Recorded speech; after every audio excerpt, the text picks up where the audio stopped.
When he was 28 years old, Abraham Lincoln gave a speech to the Young Men's Lyceum of Springfield, Illinois. This lyceum was a kind of debating society.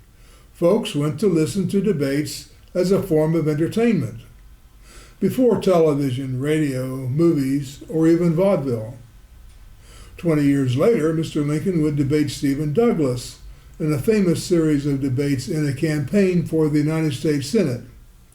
But Lincoln gave this Lyceum speech in his youth. You can tell that his wording at age 28 is much more flowery and ornate than his simple and clear style later in life. In 1838, Abraham Lincoln worried about political violence, particularly involving slavery. The previous year, an abolitionist publisher, Elijah Lovejoy, had been murdered by a mob at Alton, Illinois. Years later, Lincoln got to know Elijah's brother, Owen Lovejoy, quite well. Another mob burned a Negro alive. It seemed like the country was coming apart.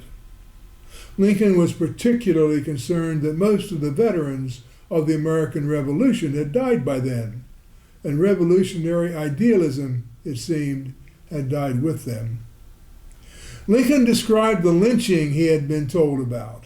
Quote, "A mulatto man by the name of McIntosh was seized in the street, dragged to the suburbs of the city, chained to a tree, and actually burned to death, and all within a single hour from the time he had been a free man, attending to his own business and at peace with the world." Unquote. The dangers of this political violence come from within. Lincoln said that it, quote, "must spring up amongst us. It cannot come from abroad.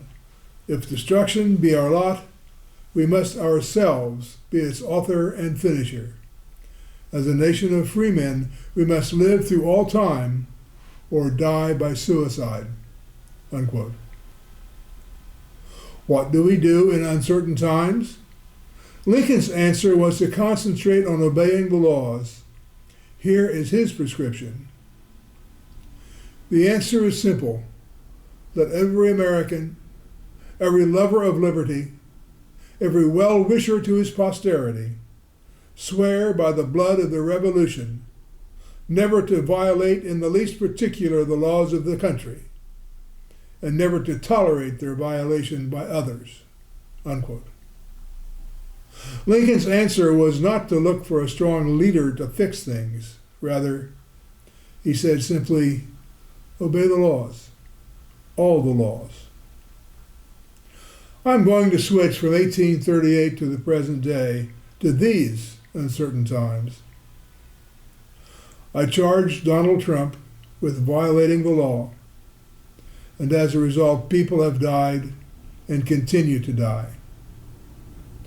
To blow up boats in the Caribbean Sea, killing all those aboard, on the pretense that the boats are smuggling drugs into our country, is unlawful. You are simply not allowed to kill suspected drug couriers. In Minneapolis, Trump's ICE agents murdered 2 innocent civilians while rounding up immigrants. The federal government currently holds thousands of immigrants in concentration camps, in cruel and unjust conditions of confinement, resulting in untold suffering, death, and separation of families. Contrary to Trump's bluster, very few of these immigrants have committed violent crime. Trump chose to bring war to our people by attacking Iran.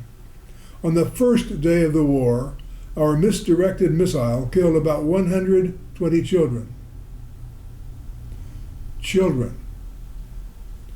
Trump never even said he was sorry. As we all know, Trump started this war without a shred of justification and with no permission from Congress. Media commentators caution us not to equate Trump with Hitler. I agree. Trump is not Hitler. Hitler was smarter. I caution those media commentators that while history may not repeat, it does rhyme. One similarity between Trump and Hitler shines out like a bright light. Neither one had the slightest regard for legality, and each cared only for whether he could get away with it. So far, we are finding that Trump can get away with a lot. Brown shirt-style street bullies, concentration camps, baseless prosecutions. Hitler, you may recall, drew a bright line between native Germans, which he called Aryans, and everybody else. There were insiders and there were outsiders. The outsiders did not do so well. By the time he was finished, Hitler was systematically exterminating Jews, gypsies, homosexuals, and anyone else who crossed him. Like Hitler, Trump draws a line between insiders and outsiders. The outsiders so far include immigrants, transgender folks, and non-white people in general. He does not have a whole lot good to say about Democrats, for that matter. I do not mean to suggest that Trump's activities compare to the horrors of Hitler's mature regime. But can you see the similarities with, say, Germany in the mid-1930s? Trump and his followers are always thinking up new ideas. Now he wants to establish a slush fund containing over $1 billion of the taxpayers' money. This fund would be used to pay off Trump's insiders, criminals and all, for loyally serving him. The corruption is breathtaking.